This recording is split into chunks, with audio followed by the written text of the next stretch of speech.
Assalamualaikum warahmatullahi wabarakatuh. Kami mahasiswa dari Universitas Negeri Padang dengan program studi Pendidikan Biologi, Fakultas Matematika dan Ilmu Pengetahuan Alam. Pada kesempatan kali ini, kami akan mempresentasikan hasil penelitian kami yang berjudul Peran Orang Tua dalam Memberikan Pemahaman Kesehatan Reproduksi.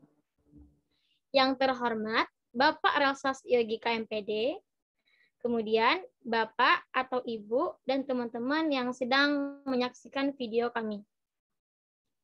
Sebelumnya, izinkan kami memperkenalkan diri kami terlebih dahulu dengan saya sendiri, Aisyah Hamdani, dengan NIM 2103102 sebagai moderator.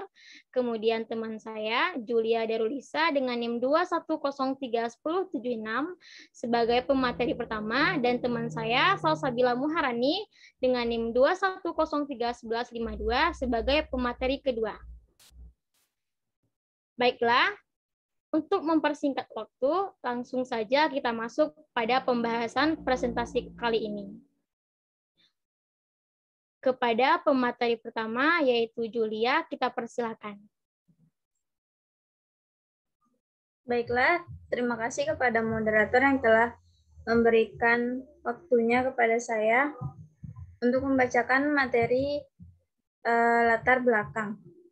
Remaja sekarang sangat rentan terhadap informasi yang salah mengenai pemahaman kesehatan reproduksi. Jika tidak mendapatkan arahan atau pendidikan terkait kesehatan reproduksi yang sepatutnya, mereka akan tertipu dengan mitos-mitos tentang reproduksi yang tidak benar.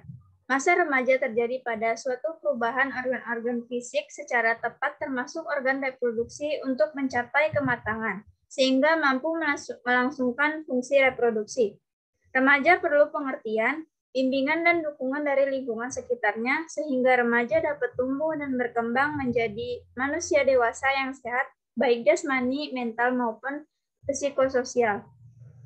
Masalah remaja dengan alat reproduksinya kurang mendapat perhatian karena umur relatif muda. Masih dalam status pendidikan dan seolah-olah remaja bebas dari kemungkinan menghadapi masalah penyulit dan penyakit yang berkaitan dengan alat reproduksinya. Tindakan menyimpang yang mengkhawatirkan adalah masalah yang berkaitan dengan seks bebas, penyebaran penyakit kelamin, kehamilan di luar nikah, atau kehamilan yang tidak dikehendaki. Hal ini dikarenakan kurangnya peran serta orang tua karena kesibukan mencari nafkah sehingga kurang memperhatikan anaknya, serta kurangnya pengetahuan orang tua yang berhubungan dengan pendidikan mereka. Hasil survei yang dilakukan oleh Youth Risk Behavior Survey atau YRBS secara nasional di Amerika Serikat pada tahun 2006 didapatkan bahwa 47,8% pelajar yang duduk di kelas 9 sampai 12 telah melakukan hubungan seks pranikah. 35% pelajar SMA telah aktif secara seksual. World Health Organization atau WHO tahun 2010 mengatakan bahwa setiap tahun mendapat 210 juta remaja yang hamil di wilayah Asia Tenggara. WHO memperkirakan 4,2 juta aborsi dilakukan setiap tahun dan sekitar 750 sampai 1,5 juta terjadi di Indonesia. Penelitian terpadu biologis dan perilaku tahun 2009 yang dilakukan pada remaja di 4 kota, yakni Yogyakarta, Pontianak, Tangerang, dan Samarinda menunjukkan 12,1% remaja laki-laki mengaku pernah berhubungan seks dan 18,2% diantaranya mengaku pernah melakukan seks anal. Sementara itu, 4,7% remaja putri pada 4 kota yang sama mengaku pernah melakukan berhubungan seks dan 15,8% diantaranya pernah melakukan seks anal. Jumlah remaja di Indonesia 60.861.350 juta jiwa berusia 10-19 tahun atau 32,2% dari total penduduk di Indonesia. Oleh karena itu, kami tertarik untuk meneliti peran orang tua dalam pendidikan kesehatan reproduksi remaja. Saya kembalikan kepada moderator. Terima kasih kita ucapkan kepada Julia. Selanjutnya pemateri kedua, Salsabila Muharani. Kepada Salsabila Muharani kita persilahkan. Baik, terima kasih kepada moderator. Selanjutnya yaitu metode penelitian. Jenis penelitian ini adalah pengumpulan data dengan bentuk instrumen penelitian berupa kuesioner. Populasi dalam penelitian ini adalah siswa SMA dan SMP. Adapun sampel sebanyak 32 responden dengan teknik pengambilan sampel yaitu total sampel. Pengumpulan data menggunakan kuesioner.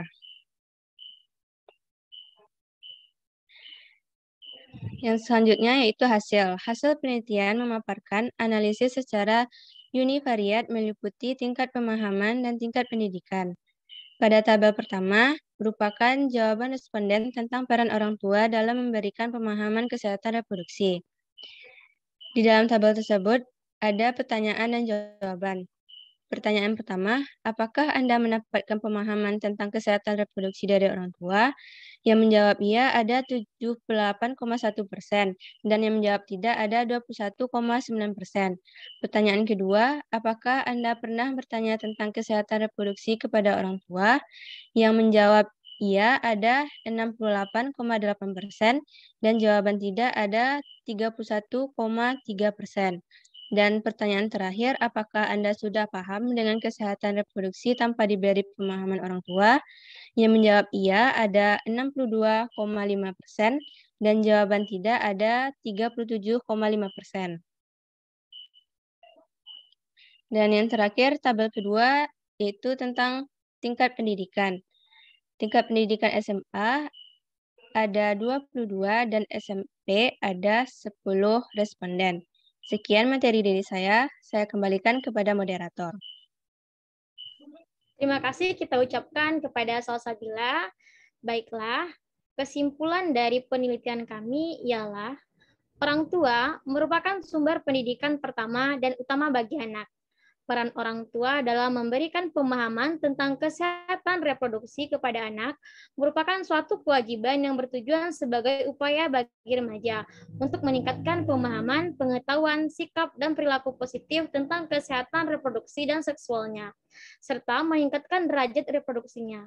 Pengetahuan tentang kesehatan reproduksi sejak usia dini dalam rangka membentengi diri agar terhindar dari penyakit HIV atau AIDS, kehamilan di luar nikah, dan juga pada saat dewasa kelak.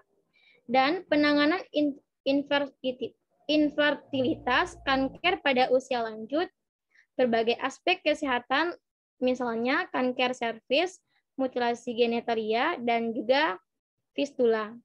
Pemahaman kesehatan remaja yang diberikan oleh orang tua hendaknya diberikan dengan prinsip kasih sayang, keterbukaan, keseimbangan, dan integritas. Baiklah, sekian dari presentasi kami pada saat ini. Kami ucapkan terima kasih. Wabillahi taufik walhidayah. Wassalamualaikum warahmatullahi wabarakatuh.